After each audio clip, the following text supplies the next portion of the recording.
Hi everyone, एक बार फिर से आप सभी का स्वागत है एसएससी सीजीएल 2024 के पेपर सॉल्यूशन के डिस्कशन में।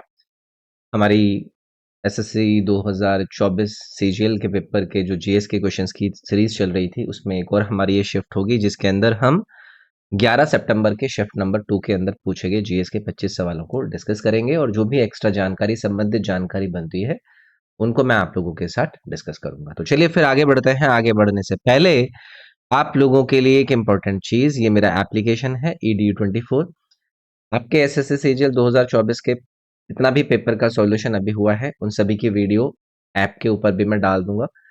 बाकी के बहुत सारे इंपॉर्टेंट कोर्सेज आपके इस ऐप के ऊपर अवेलेबल हैं, एक बार ट्राई जरूर कीजिएगा, आपकी तैयारी में हेल्प होगी।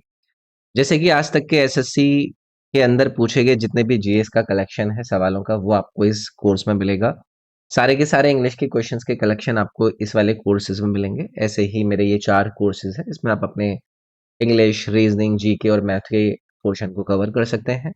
हर एग्जाम की टेस्ट सीरीज, रेलवे, एसएससी या फिर बाकी की अन्य चीजें। तो चलिए फिर हम डिस्कशन को लेकर आते हैं और आपके इस शिफ्ट के पहले सवाल को डिस्कस करते हैं।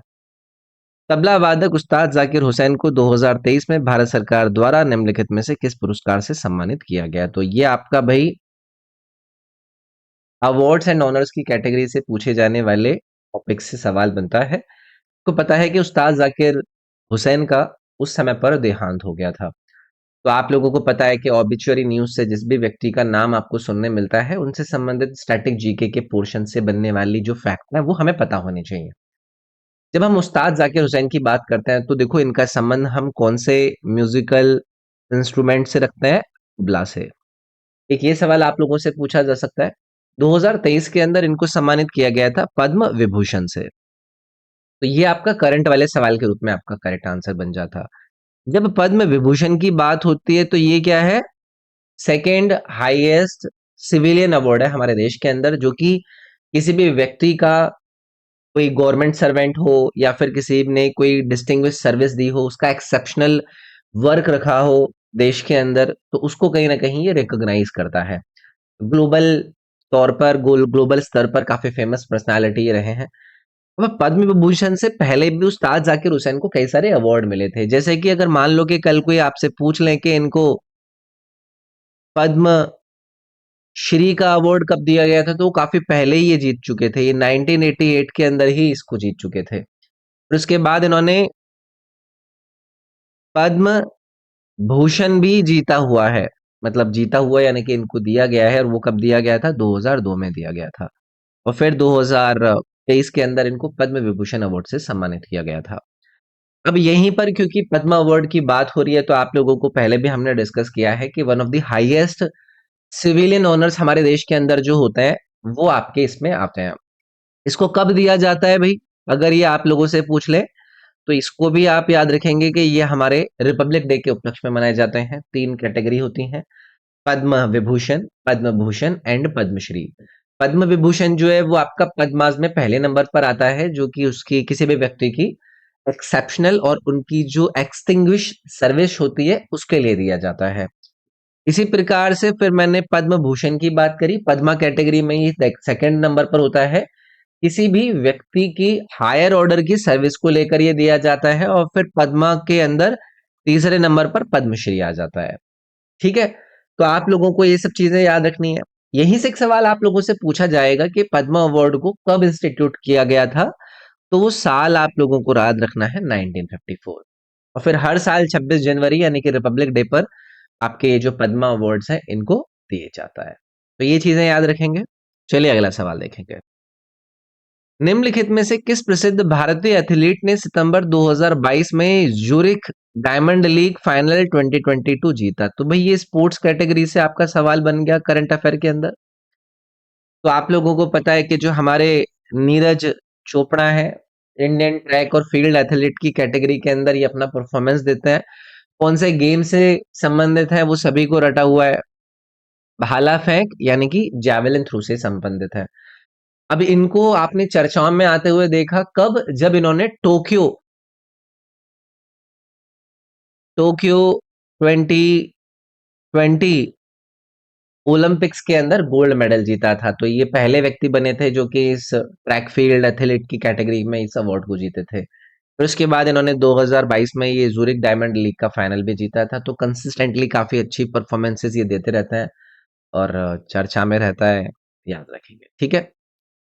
अगला सवाल है आपसे पूछ रहे हैं कि जो कॉलम ए और बी की यहाँ पर आपको इन्होंने 2 कैटेगरी दी है, उन्होंने आपको पूछा है कि बताइए कि उनके संबंधित विवरण से मिलान क्या रहेगा? अब ये वाले जो सवाल है ना, ये है आपके इकोनॉमिक सेक्शन से। कॉलम ए वाले उसमें आ गए, कॉलम बी में तो एक बार करके ना इस पर अच्छे से चर्चा कर लेता है। कॉलम ए के अंदर जो पहला वाला पोर्शन उन्होंने दिया है वो शब्द है डिवैल्यूएशन। अब आप में से आधे लोगों को ये पता ना हो मे बी कि डिवैल्यूएशन क्या होता है। तो देखो ये एक मैं यहाँ पे लिखता हूँ ऑफिशियल रिडक्शन है, कमी है किसी भी कंट्री की करेंसी के एक्सटर्नल वैल्यू में। इसको सरकार के द्वारा करा जाता है या फिर मॉनेटरी जो अथॉरिटीज होती हैं वो इसको करती हैं, सो दैट कि कंपनी का कंट्री का जो ट्रेड बैलेंस है उसको क्या करा जा सके, उसको बैलेंस किया जा सके। तो ये आपका रहेगा डिवैल्यूएशन।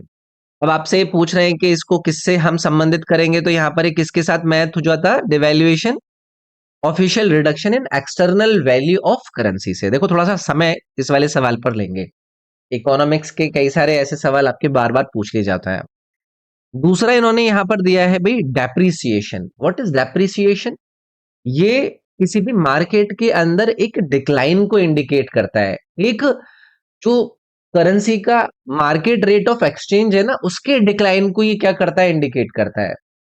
तो इसको आमतौर पर देखा जाता है जो मार्केट के फोर्सेस होता है, जो मार्केट के ऐसे फैक्टर्स होते हैं जिससे मार्केट आपका मैनिपुलेट होता है या फिर ऊपर नीचे होता है, तो ये जनरली मार्केट के फोर्सेस की वजह से होता है और इसमें कोई ऑफिशियल का कोई एक्शन आपको इन्वॉल्व नहीं नजर आएगा। तो यहां पर इसका करेक्ट जो मैच बन जाता वो बन जाता decline in the market rate of exchange. ये आपका हो गया डेप्रिसिएशन। ठीक है, उसके बाद तीसरा आपको दिया है डिफ्लेशन। What is deflation?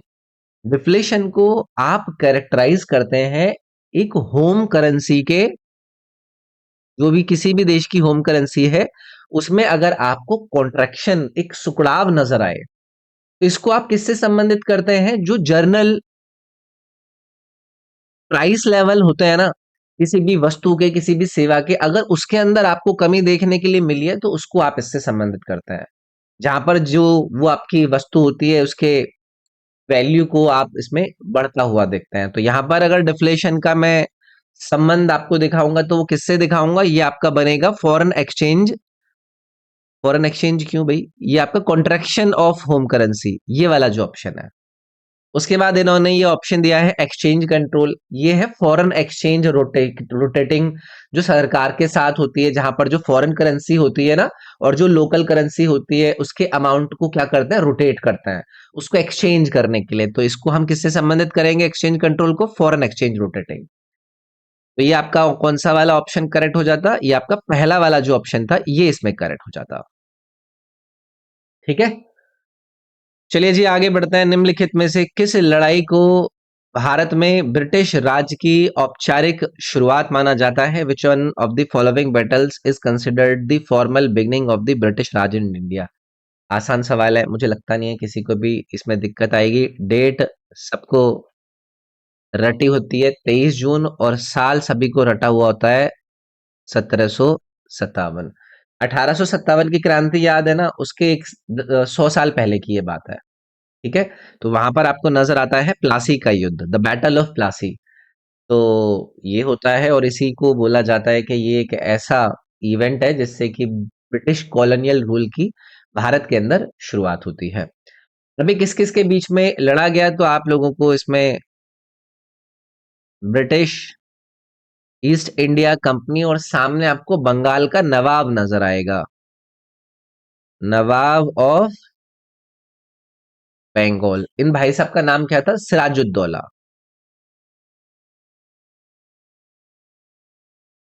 तो ये आप याद रखिएगा। और इस जीत को प्राप्त करने के बाद जो अंग्रेज थे वो अपनी सत्ता के अंदर आकर अपना जो कामकाज है उसको स्थापित करते हैं। अब ये जो नवाब था ना बंगाल का, इसका ना एक कमांडर हुआ करता था, सभी को पता होगा, मीर जाफर। तो ये ना धोखा दे देता है सिराजुद्दौला को, अंग्रेजों की साइड ले लेता है, मदद करता है उनको। तो याद रखेंगे इसको। अगला सवाल है, आपसे पूछ रहे हैं कि मछलियों के हृदय में कितने कक्ष होते हैं? How many chambers are there in the heart of fishes? देखो, जब हम बायोलॉजी का डिस्कशन करते हैं और कभी भी हार्ट टॉपिक को डिस्कस करते हैं और फिशेस का नाम होता है, तो to chambered heart of fishes का देखने के लिए मिलता है। बहुत ही कॉमन सा सवाल है। तो इसमें आपको एक एक क्या नजर आएंगे? एक ही इसमें आपको एट्रियम नजर आएगा और एक ही इसमें आपको वेंट्रिकल नजर आएगा। तो ये आप लोगों को याद रखना है। तो जो ब्लड फ्लो करता है वो उनका एक सिंगल सर्किट के अंदर फ्लो करता है। तो जो हार्ट है उससे गिल्स तक जाना, जो जहां से जो मछलियां हैं उनका ऑक्सीजनेशन होता है, एंड देन फिर वो बाकी की बॉडी के अंदर इनका सर्कुलेट करता है। ठीक है, चलिए आगे बढ़ते हैं। अगला सवाल देखते हैं। निम्नलिखित में से कौन सा टेबल टेनिस विश्व चैंपियनशिप प्रतियोगिता भारत में आयोजित की गई थी? Which of the following table tennis world championship event was held in India? अब देखो, होता है क्या है ना, अभी मान लो कि आपके करंट अफेयर में एक दो महीने पहले टेबल टेनिस वर्ल्ड चैंपियनशिप का आयोजन कराया गया हो, तो आप लोगों को ये देख लेना है कि पहले भी कब कब आयोजित किया गया था, क्योंकि ऐसी चीजें ही सवालों के रूप में तभी पूछते हैं। तो याद रखेंगे इसको, आपका 1952 के अंदर आयोजित कराया गया था, जो कि 19वां चैंपियनशिप था।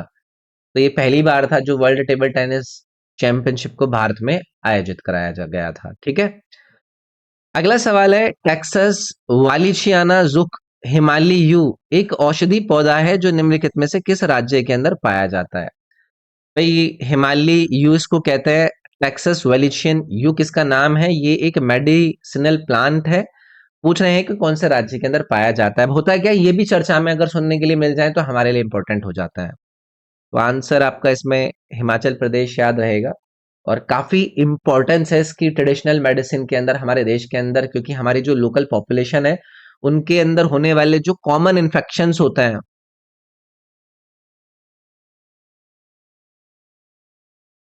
उनको सही करने में इस पौधे का बड़े तौर पर इस्तेमाल किया जाता है। अब यहीं से मान लो कि ये आप लोगों से कल को एक सवाल पूछ लें कि बताइए कि जो केमिकल कंपाउंड एक्सट्रैक्ट किया जाता है इस पेड़ की छाल से, उसका नाम बताइए। तो उसको कहते हैं भाई टैक्सोल। ये भी अगर आप लोगों को याद रह जाए तो ऐसे सवाल बन जाते हैं, कल को अगर पूछ लें तो तैयार रहेंगे। हिमाचल प्रदेश में ये पाया जाता है। अगला सवाल ये आप लोगों से पूछ रहे हैं कि जब हेलो एल्केन और एरल और विनाइल हैलाइड मैग्नीशियम धातु के साथ अभिक्रिया करते हैं तो वो कौन सा अभिक्रमक उत्पन्न करते हैं? When haloalkane and aryl and vinyl halide react with magnesium metal, they yield with reagent। तो आप लोगों को पता है कि आपकी जो कार्बनिक रासायनिक विज्ञान है, यानी कि ऑर्गेनिक केमिस्ट्री है, उससे आपको ये सारे के सारे एल्केन एल्काइल ये सारी चीजें देखने के लिए मिलती हैं। अभी जिस रिजेंट को यहाँ पर ये प्रोड्यूस कर रहे हैं ना, उसका फॉर्मेशन का आपसे कॉम्पोजिशन कई बार पूछा गया है। इसका फॉर्मेशन याद रखिएगा, RMgX। अब ये जो R ग्रुप है, ये कौन सा ग्रुप है? यही है आपका एल्केल ग्रुप। ठीक है, या फिर इसको एराइल ग्रुप भी आप बोल सकते हैं। और जो यहाँ पर ये मैंने X को ऐड किया है, ये क्या है? ये है हैलोजन। हैलोजन ग्रुप का एलिमेंट कोई भी हो सकता है। तो होता क्या है ना, ये जो आपका रिजेंट यहाँ पर मैंने आप लोगों को बताया है, ये हमारे ऑर्गेनिक सिंथेसिस के अंदर बहुत ही ज्यादा जरूरी होता है। किसके बनने में? जो कार्बन कार्बन बॉन्ड्स बनते हैं उनके बनने में। ठीक है, काफी रिएक्टिव होता है और जितने भी इलेक्ट्रोफाइल्स होते हैं उनके साथ रिएक्ट कर सकता है और नई कंपाउंड ये आपका बना सकता है। तो याद रखेंगे। तो यहाँ पर ये जो आपका ग्रिग्नार्ड रिगेंट है, ये आपका इसमें करेक्ट आंसर रहेगा। अब यहाँ पर ना कुछ और आपको रिजेंट दिए गए हैं, जैसे कि यहाँ पर एक विकल्प नंबर 1 के अंदर आपको दिया गया है टॉलेंस रिजेंट। इसको अगर मान लो कि कल को ये आपसे पूछे कि इसका इस्तेमाल होता है किस लिए, तो इसको जो एल्डिहाइड्स होते हैं इनको डिटेक्ट करने के लिए किया जाता है। ठीक है जी। उसके बाद यहां पर एक आपको दिया गया है Fehling reagent. Fehling reagent aldehyde का एक और टेक्स्ट है। तो यहां पर ये भी आप याद रखिएगा, इसके अंदर भी आप एल्डिहाइड का टेस्ट करते हैं। तो ये आपका हिंसबर्ग रिजेंट है, जिसके अंदर आप जो प्राइमरी सेकेंडरी और टर्शरी अमाइंस होते हैं। अमाइंस, इनको क्या करता है, ये डिस्टिंग्विश करता है कि कौन सा प्राइमरी है कौन सा सेकेंडरी है, तो ये आपका हिंसबर्ग रिएगेंट कहते हैं। ठीक है, तो ऐसी छोटी छोटी चीजें याद रख लोगे। चलिए अगला सवाल है, आपसे पूछ रहे हैं कि बताइए निम्नलिखित में से किस भारतीय संविधान की संशोधन विशेषता की प्रशंसा करते हुए कहा कि संशोधन प्रक्रिया में यह विविधता बुद्धिमत्तापूर्ण है लेकिन बहुत कम पाई जाती है। Who among the following, while praising the amending feature of the Indian Constitution, said that this variety is in the amending process is wise but rarely found?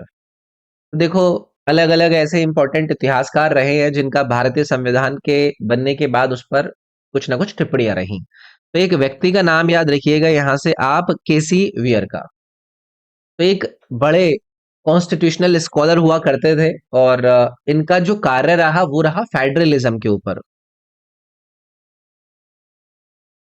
Federalism और कॉन्स्टिट्यूशनल लॉ के ऊपर इन्होंने काफी इंपॉर्टेंट अपने काम करे। तो भारतीय संविधान की इन्होंने फिर प्रशंसा करी थी कि इनका जो संशोधन की प्रक्रिया है उसकी वैरायटी और उसकी फ्लेक्सिबिलिटी बहुत ही अच्छी है। और इन्होंने कहा कि ये एक यूनिक तरीका भारत ने अपनाया है। तो ऐसे कई सारे टिप्पणी इनके द्वारा करी कि जिस टिप्पणी को लेकर यहाँ पर सवाल भी हमसे पूछा गया है। अब यहाँ पर और भी कई सारे नाम लिखे हैं, जैसे कि यहाँ पर आपको ना आइवर जेनिंग्स का नाम देखने के लिए मिल रहा है। ये कौन है? ये एक ब्रिटिश लॉयर हुआ करते थे और इनका भी संविधान के लॉ से संबंधित बातों को पढ़ने में काफी इन्वॉल्वमेंट रहा है। कई सारे कॉन्स्टिट्यूशनल जो प्रोविजंस है कॉमनवेल्थ कंट्रीज के अंदर जैसे कि इंडिया, उसमें ये काफी इन्वॉल्व रहे हैं, उनको ड्राफ्ट करने में काफी इन्वॉल्व रहे हैं। ठीक है, चलिए बाकी के लोगों पर कभी बाद में बात करेंगे। अगला सवाल उन्होंने आपसे पूछा है कि निम्नलिखित में से किस शहर में महात्मा गांधी ने ब्रिटिश बागान मालिकों द्वारा लगाई गई नील की खेती के खिलाफ किसान आंदोलन का नेतृत्व किया था? In which of the following cities did Mahatma Gandhi led the peasant movement against the imposed indigo cultivation by the British planters? आप लोगों को साल याद होगा 1917 और जगह याद होगी चंपारण का सत्याग्रह। तो इसी से संबंधित है ना। तो यहाँ पर गांधी जी ने इसको लीड किया था। जो ब्रिटिश प्लांटर्स थे वो फोर्स कर रहे थे लोकल फार्मर्स को कि भैया आपको इंडिगो की फार्मिंग करनी है, और उनकी कंडीशंस भी बहुत ज्यादा हार्श थी। तो ये जो आंदोलन महात्मा गांधी जी के द्वारा कराया गया था, ये क्या था? ये गांधी जी की फर्स्ट एक्टिव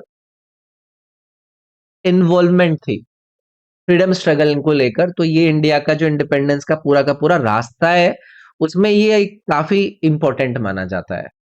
तो जो इंडिगो के फार्मर्स हुआ करते थे चंपारण के अंदर, इनको एक्सप्लॉइट किया जा रहा था, इनको फोर्स कर रहे थे कि भैया आपको अपनी जमीन के इतने फिक्स लैंड पर इतने फिक्स प्राइसेस पर हमारे लिए इंडिगो की खेती करनी है। तो इकोनॉमिकली जो फार्मर्स थे इस समय पर उनको बहुत ही बुरे हालत में रख दिया गया था। इसलिए आप लोगों से ये बात पूछी जा सकती है।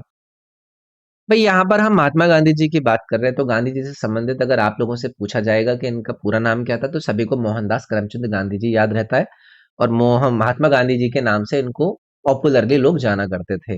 भारतीय आंदोलन के अंदर एक प्रोमिनेंट लीडर के रूप में इनका काम करा। अहिंसा को लेकर गांधी जी का फिलॉसफी को अपनी सामने लेकर आना एक इम्पोर्टेंट पार्ट था। सिविल डिसोबीडियंस, ऐसी कई सारी इंपॉर्टेंट चीज थी जो कि गांधी जी के तरीकों में आती थी। तो ये चीज आप याद रखेंगे।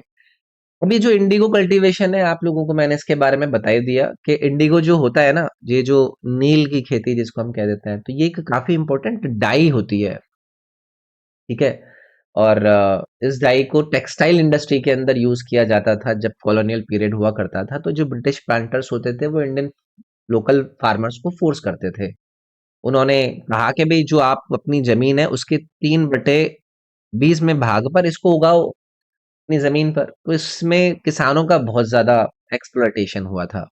चलिए इतना बहुत है इसमें। अगला सवाल है, चित्तारनी रामचंद्र हेगड़े निम्नलिखित में से किस नृत्य से जुड़े हुए हैं? तो यार ये जो डांस रिलेटेड पर्सनालिटीज होती हैं या फिर कोई चर्चा में रहा हो या फिर पहले किसी व्यक्ति का इससे संबंध रहा हो, इससे रिलेटेड हमारे सवाल बहुत ज्यादा बनते हैं। इसको भाई आप जो ये आपका यक्षाग्न डांस है ना, इससे आप इनका संबंध रखेंगे। कल को हो सकता है यक्षाग्न डांस का संबंध बताइए कि कौन से राज्य से है, तो कर्नाटक राज्य के अंदर डांस ड्रामा फॉर्म को काफी बड़े तौर पर परफॉर्म किया जाता है। और याद रखेंगे।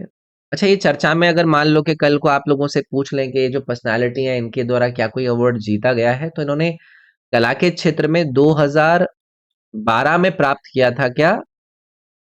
Padmashri.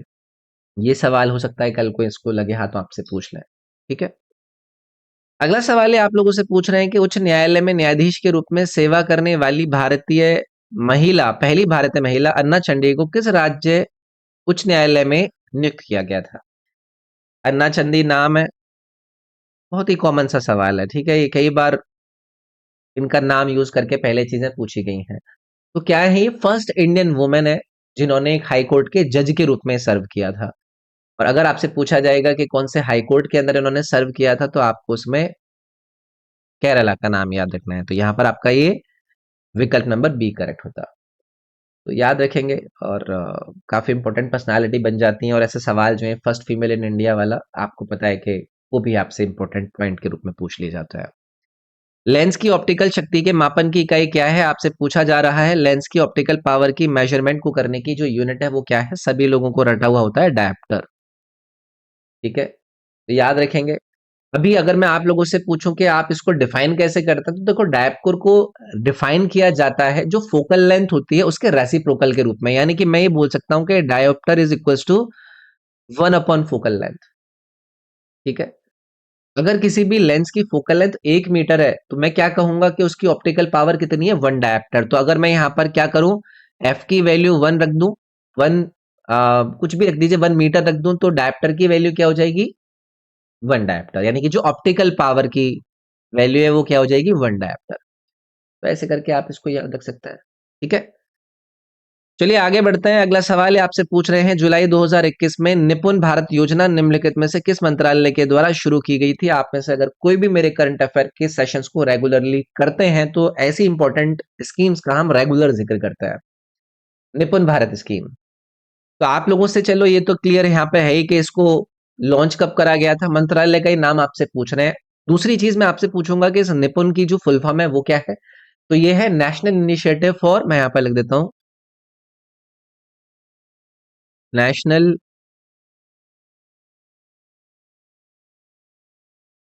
Initiative for proficiency in reading with understanding. कि आपकी रीडिंग और अंडरस्टैंडिंग में प्रोफिशिएंसी का एक नेशनल इनिशिएटिव है। तो आप लोगों को पता चल गया होगा कि इसको लॉन्च करने वाला मंत्रालय कौन है? मिनिस्ट्री ऑफ एजुकेशन है। तो इसका उद्देश्य ये है कि जो हर बच्चा है हमारे देश का, वो फाउंडेशनल लिटरेसी और न्यूमरेसी उसको पता हो, है ना? और इसका इन्होंने जो लक्ष्य रखा था कि कब तक, ये इनका लक्ष्य है कि हर बच्चे को पता हो 2026-27 तक। याद रखेंगे इसको। तो 2020 का जो नेशनल एजुकेशन पॉलिसी आया था ना, उसमें रखा गया था, मतलब उसके तहत इसको अनाउंस किया गया था। ठीक है। अगला सवाल ये आपसे पूछ रहे हैं कि भारतीय संविधान का कौन सा अनुच्छेद स्पष्ट रूप से यह प्रावधान करता है कि राष्ट्रपति पुनः निर्वाचित होने के लिए पात्र है? Which article of the Constitution of India expressly provides that president is eligible for a re-election?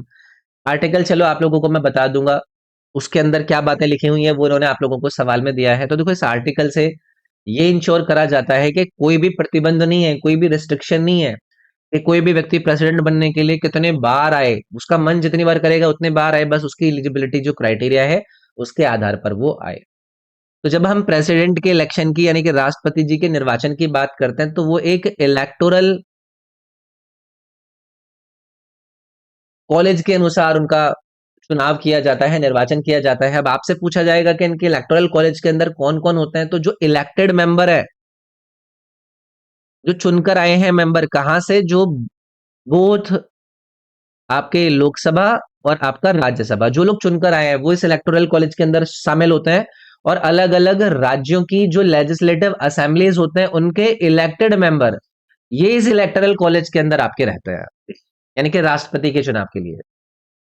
तो आप लोगों को याद रखना है, जो चैप्टर है जिसके अंदर ये आर्टिकल नंबर 57 है, वो क्या नाम है? एग्जीक्यूटिव। कौन सा पार्ट है वो? Part number 5। ये छोटी-छोटी बातें याद रखनी है। अब यहाँ पर ना आपको बाकी के भी आर्टिकल दिए गए हैं, तो एक-एक करके बाकी के आर्टिकल पर भी एक बार चर्चा कर लेते हैं। आर्टिकल नंबर 59 पर आइए। किससे संबंधित है ये? प्रेसिडेंट के ऑफिस की कंडीशन से संबंधित है। प्रेसिडेंट्स ऑफिस की कंडीशन है आपके आर्टिकल नंबर 59 के अंदर। तो इसमें जो प्रेसिडेंट है वो किसी भी हाउस ऑफ पार्लियामेंट के मेंबर नहीं होने चाहिए या फिर किसी भी लेजिस्लेचर के मेंबर नहीं होने चाहिए। अगर वो मेंबर हैं तो उनको क्या करना होता है? रिजाइन करना होता है या फिर उसको वेकेंट करना होता है, ठीक है? और कोई ऑफिस ऑफ प्रॉफिट ये होल्ड नहीं कर सकते। ये सब चीजें आपको इसके आर्टिकल नंबर 59 के अंदर देखने के लिए मिलती हैं। फिर आएंगे भाई हम आर्टिकल नंबर 56 के अंदर, किससे संबंधित है? ये प्रेसिडेंट के ऑफिस की जो टर्म है, तो मैं यहां पर लिख देता हूं, term of office of president, यानी कि राष्ट्रपति जी के ऑफिस का जो कार्यकाल है। इस आर्टिकल के अनुसार जो राष्ट्रपति जी हैं वो अपना ऑफिस होल्ड कर सकता है कितने टर्म तक? 5 साल तक के टर्म पर। और जब भी वो मतलब एंटर करता है, फिर उसके अलावा वो रिजाइन वगैरह कर सकता है, और रिजाइन करना है तो वो एड्रेस करेंगे वाइस प्रेसिडेंट ऑफ इंडिया को। ये सारी बातें आपको पता है। और अगर इनको निकालना है तो एक प्रक्रिया और मैंने आप लोगों को बताई थी, इम्पीचमेंट का प्रोसेस है। इनको इम्पीचमेंट के प्रोसेस के जरिए निकाला जा सकता है, जो कि कौन से आर्टिकल के अंदर आता है? आर्टिकल नंबर 61 के अंदर। ये बात भी हम याद रख सकते हैं। 57 पर ऑलरेडी चर्चा हो ही चुकी है। 58 नंबर आर्टिकल के अंदर किस पर बातें होती हैं?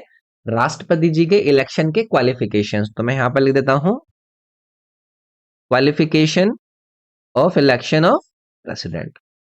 तो इसके अंदर किसी भी व्यक्ति को अगर आप एलिजिबल कह रहे हैं तो वो भारत का नागरिक होने चाहिए, उन्होंने 35 ईयर्स की एज को पार कर रखा हो, और किसी भी राज्यसभा के इलेक्शन के लिए वो क्वालिफाइड हो, ऑफिस ऑफ प्रॉफिट ना हो। वो सब बातें आपको पता ही है, ठीक है? चलिए आगे बढ़ते हैं। नीति आयोग की 2023 की रिपोर्ट के अनुसार भारत के निम्नलिखित राज्यों में से किस राज्य में बहुआयामी गरीब कुल जनसंख्या का प्रतिशत सबसे कम है? तो नीति आयोग की रिपोर्ट आती है, कुछ उसके अंदर डेटा आता है। इन्होंने कहा कि उस रिपोर्ट के अनुसार इसमें से कौन सा वो राज्य है जिनकी लोवेस्ट परसेंटेज है टोटल पॉपुलेशन की, जो कि मल्टी डायमेंशनली पुअर है। इसमें आएगा भाई पहले नंबर पर केरला। मल्टी डायमेंशनल मतलब किसी भी अलग प्रकार से अगर कोई व्यक्ति गरीब है तो उसमें इनकी जितनी पॉपुलेशन है उसका बहुत कम प्रतिशत गरीब है। तो इनका हेल्थ और एजुकेशन इंफ्रास्ट्रक्चर सभी को पता ही है कि वो कितना इंपॉर्टेंट है। पॉवर्टी रेट को वो लो करने में कितना कंट्रीब्यूट करता है। जितने भी ह्यूमन डेवलपमेंट के पॉइंटर्स थे उसमें केरला ने काफी अच्छा परफॉर्मेंस किया था। तो ऐसी जो रिपोर्ट वगैरह आती हैं उनमें ये सारी चीजें आपको देखनी है कि किसमें कौन सा राज्य किस तरीके के डेटा के साथ है, ठीक है? अगला सवाल है, गंगूबाई हंगल और प्रभा अत्रे, बताइए कि ये कौन से घराने के प्रतिपादक थे? Gangubai Hangal and Prabha Atre were exponents of which घराना? अलग अलग प्रकार के घरानों के बारे में आप लोगों से चर्चा की जाती है। अगर इनका आप लोगों से डिस्कशन किया जाए तो इनको आपको रखना है किराना घराना, ठीक है? जब किराना घराना का जिक्र होता है तो ये अपनी परफेक्ट जो इंटोनेशन है या फिर जो इनके श्रुतिज है उनको इंट्रिकेट करने के लिए काफी फेमस है। तो इंडियन क्लासिकल सिंगर बड़े तौर पर जानी गई हैं आपकी गंगूबाई हांगल।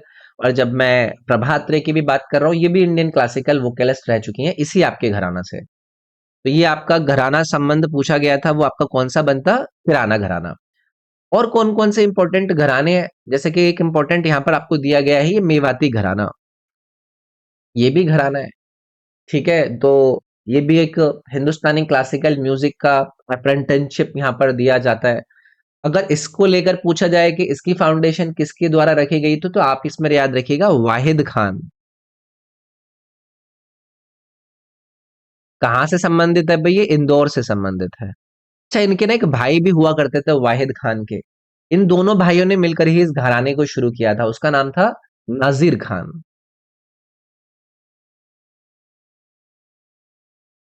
तो ये आप याद रख सकते हैं। जयपुर घराने को यहाँ पर आपका विकल्प नंबर बी के रूप में इन्होंने मेंशन किया गया है। ये भी अपने कॉम्प्लेक्स सिंगिंग के स्टाइल को लेकर जाना जाता है। एक आपका रामपुर घराना है, इसको भी अपने कुछ स्टाइल्स को लेकर जाना जाता है। तो ये बाकी के भी घराने हैं, इनको भी आप लोग याद रख सकते हैं, ठीक है? चलिए अगले सवाल की तरफ आता है। निम्नलिखित में से कौन सा कप ट्रॉफी भारतीय घरेलू क्रिकेट से संबंधित नहीं है? Not related to the Indian domestic cricket. आप लोगों को पता है कि ये ट्रॉफीज रिलेटेड आप लोगों से सवाल पूछे जाते हैं। दिलीप ट्रॉफी है, देवधर ट्रॉफी है, रणजी ट्रॉफी है, डूरंड कप किससे संबंधित है? फुटबॉल से संबंधित है ना, तो ये ओल्डेस्ट फुटबॉल टूर्नामेंट पूरे विश्व के अंदर माना जाता है डूरंड कप को। आपसे पूछा जाएगा कि इसको कब फाउंड किया गया था, तो 1888 याद रखिएगा। तो एक बड़े फुटबॉलर हुआ करते थे, डूरंडी नाम था, उनके नाम पर इनको रखा गया था। अच्छा, ये जो डूरंड कप है ना, भारत के अंदर कराया जाता है। ये फॉरेन सेक्रेटरी हुआ करते थे भारत के अंदर, तो उनके नाम पर रखा गया था। बाकी की जो ट्रॉफी है इनसे रिलेटेड भी देखो भाई, आपको पता होना चाहिए। जैसे कि ये दिलीप ट्रॉफी है, ये तो चलो आपको पता चल गया तो भाई ये हमारे भारत का एक डोमेस्टिक क्रिकेट टूर्नामेंट है। अब आपसे पूछा जाएगा कि इस कंपटीशन को अलग अलग जोग्राफिकल जोन्स को रिप्रेजेंट करने वाली जो टीम होती है वो खेलती हैं। तो मतलब ऐसे जोन बनते हैं कि ये आपका ईस्ट जोन है, ये वेस्ट जोन है, इस तरीके से जोनल क्रिकेट होती है इनके अंदर, दिलीप ट्रॉफी के अंदर। बेयरधर ट्रॉफी भी आपका काफी फेमस रहता है। ये लिस्ट ए क्रिकेट कहलाता है, मतलब लिस्ट ए कैटेगरी के अंदर आता है। और इसमें जो नेशनल सेलेक्टर होता है वो एक टीम सेलेक्टेड करते हैं और फिर वो डोमेस्टिक प्लेयर्स के साथ खेलती है। इस तरीके से रखा जाता है। रणजी के बारे में आप जानते ही हैं, ये एक टेस्ट क्रिकेट टूर्नामेंट है, फर्स्ट क्लास है और इसको 1934 के अंदर फाउंड किया गया था। ये भी याद रख लेंगे। अगला सवाल है, निम्नलिखित में से दिल्ली सल्तनत का अंतिम सुल्तान क्या था? यार इससे आसान सवाल क्या ही मिला होगा। तो लास्ट सुल्तान ऑफ दिल्ली सल्तनत का नाम अगर पूछा जाए तो ये आपका रहेगा इब्राहिम लोदी। तो आपको पता है कि 1517 में ये राजगद्दी को संभालता है, फिर उसके बाद पानीपत की लड़ाई में ये आपका 1526 में निपटा दिया जाता है। किसके द्वारा निपटा दिया गया था? जो बाबर था उसके द्वारा। ठीक है। अच्छा, इसके पापा का नाम अगर आप लोगों से पूछ लिया जाए किसका बेटा था, तो उसमें आप याद रखिएगा सिकंदर लोदी।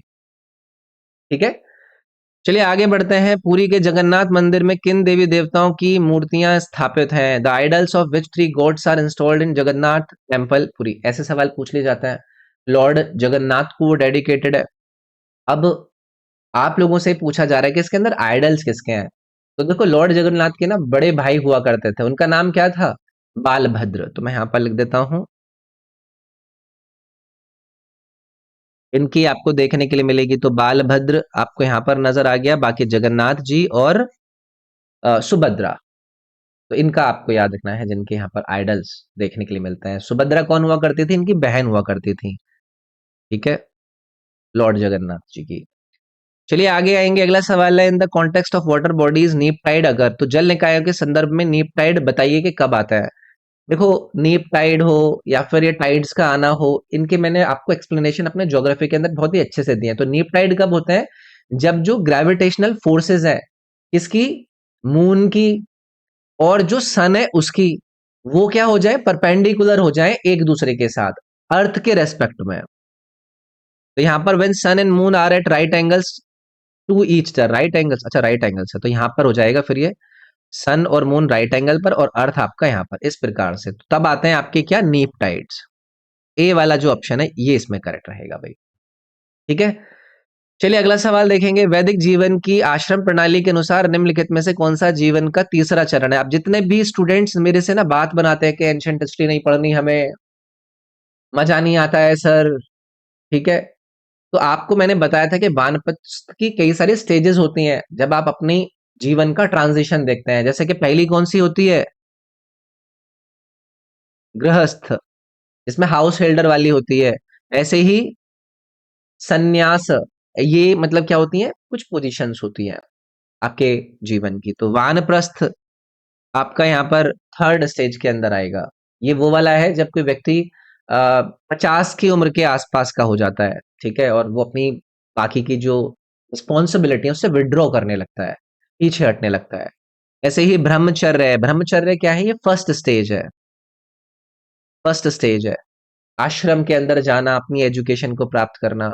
ऐसे ही गृहस्थ की मैंने आपसे बात करी थी, ये क्या है? ये सेकेंड स्टेज है, जब वो अपने 25 की उम्र से 50 की उम्र तक अपनी रिस्पॉन्सिबिलिटी को संभालता है, मैरिड लाइफ को जीता है। सन्यास की यहाँ पर बात हुई है, ये फोर्थ स्टेज। वानप्रस्थ थर्ड स्टेज थी। सन्यास के अंदर क्या होता है, फाइनल एज है, रेनंशिएट कर लेता है, अपनी जो पोजेशन है, रिस्पॉन्सिबिलिटी है, उन सबसे निकल जाता है। ठीक है। अगला है, निम्नलिखित में से कौन सा युग्म गलत सुमेलित है, इनकरेक्टली मैच दिया गया है। अब आपको लाइसोसोम, राइबोसोम, माइटोकॉन्ड्रिया और न्यूक्लियस से रिलेटेड कुछ फैक्ट दिए गए हैं। आप लोगों से अगर मैं ये पूछूं, इन चार विकल्प में से जितना मेरे को समझ में आ रहा है, चलो पहले एक एक करके डिस्कस कर लेते हैं। लाइसोसोम की बात कर लेते हैं। लाइसोसोम मेम्ब्रेन से बने हुए आपके जीवाश्म होते हैं, ऑर्गेनेल्स होते हैं, और इसके अंदर आपको नजर आते हैं एंजाइम्स। ठीक है। सो दैट कि ये एंजाइम्स क्या करते हैं, जितने भी बायो मॉलिक्यूल होते हैं उनको क्या करते हैं, ब्रेक डाउन करते हैं, उनको तोड़ते हैं। ठीक है। और इनको हम रेफर करते हैं सुसाइडल बैग्स के रूप में। तो ये वाला तो करेक्ट था भाई। अब इनको क्यों सुसाइडल बॉक्स कहा जाता है, क्योंकि ये ना सेलुलर कंपोनेंट्स को डाइजेस्ट कर लेता है। फिर है भाई आपका यहाँ पर राइबोसोम्स। अब राइबोसोम्स क्या होता है, ये भी कुछ मॉलिक्यूलर मशीन्स होते हैं जो कि किसमें इन्वॉल्व रहती है, प्रोटीन के संश्लेषण में, सिंथेसिस के अंदर रिस्पॉन्सिबल होती है। तो ये क्या करते हैं, जो आरएनए है, आरएनए का कौन सा भाग, एमआरएनए, इसको क्या करते हैं, ट्रांसलेट करते हैं अमीनो एसिड्स के अंदर, फिर सीक्वेंस और प्रोटीन की बिल्डिंग यहां पर शुरू होती है। फिर आपका दिया गया है भाई ये माइटोकॉन्ड्रिया। माइटोकॉन्ड्रिया का है, इसको सेल का पावर हाउस कहा जाता है। राइबोसोम को हमने प्रोटीन फैक्ट्री जान लिया। तीसरा वाला भी ठीक है। क्यों कहा जाता है, क्योंकि ये एटीपी को क्रिएट करता है। एटीपी की फुल फॉर्म सभी को पता होनी चाहिए, एडिनोसाइन ट्राइफॉस्फेट, सप्लाई करता है केमिकल एनर्जी के रूप में। न्यूक्लियस में इन्होंने लिखा है लिपिड मेटाबॉलिज्म। देखो न्यूक्लियस जो होता है ना, वो किसी भी कोशिका का कंट्रोल सेंटर होता है। यहां पर आपको डीएनए देखने के लिए मिलेगा। ठीक है। जो कि सेलुलर एक्टिविटीज को, जैसे कि ग्रोथ होना, मेटाबॉलिज्म होना, रिप्रोडक्शन होना, ये सब चीजें देखने के लिए मिलती हैं। ये जो लिपिड मेटाबॉलिज्म है, ये प्राइमरली इसका संबंध होता है न्यूक्लियस के बाहर, जो एक एंडोप्लाज्मिक रेटिकुलम देखने के लिए मिलता है। तो ये कहां पर है, एंडोप्लाज्मिक रेटिकुलम पर लिपिड मेटाबॉलिज्म। इसका न्यूक्लियस से संबंध नहीं है, इसीलिए ये क्या था, इनकरेक्ट था इसमें। ठीक है। अगला सवाल है, भारत सरकार ने भारतीय रिजर्व बैंक द्वारा उद्योगों की 9 श्रेणियों में प्रयत्न विदेशी निवेश की कितनी प्रतिशत स्वचालित स्वीकृति को अनुमति दे दी है। करंट अफेयर से रिलेटेड है। तो भारतीय सरकार ने अलाउ कर दिया था कि जो ऑटोमेटिक अप्रूवल है वो 74% तक आपका फॉरेन डायरेक्ट इन्वेस्टमेंट करा जा सकता है। तो रिजर्व बैंक के द्वारा ये 9 कैटेगरीज ऑफ इंडस्ट्रीज के अंदर किया गया था, करंट से संबंधित था। अंतिम सवाल है आपका, 2022 तक निम्नलिखित में से किस भारतीय राज्य में सबसे कम संख्या में परिचालन हवाई अड्डे हैं। तो ये जो हमारी एयरपोर्ट अथॉरिटी ऑफ इंडिया है, इनके डेटा आते हैं। तो यहाँ पर ये जो मिजोरम राज्य है, नॉर्थ ईस्टर्न राज्य है, अपनी साइनिफिक जो सीनिक ब्यूटी है उसको लेकर जाना जाता है। 2022 तक मिजोरम के अंदर सिर्फ एक ऑपरेशनल एयरपोर्ट है। ठीक है। और ये एयरपोर्ट का नाम अगर आपसे पूछा जाए वो कौन सा है, लैंगपुई। तो ये आपको याद रखना है। काफी हाईली टेरेन है तो उतना पॉसिबल हो नहीं पाता है। तो ये था भाई आपका 11 सितंबर की शिफ्ट नंबर 2 में पूछे गए जीएस के सवालों का कलेक्शन। वीडियो पसंद आई हो, सेशन फायदेमंद लगा हो, लाइक करके आपको जरूर मुझे बताना है।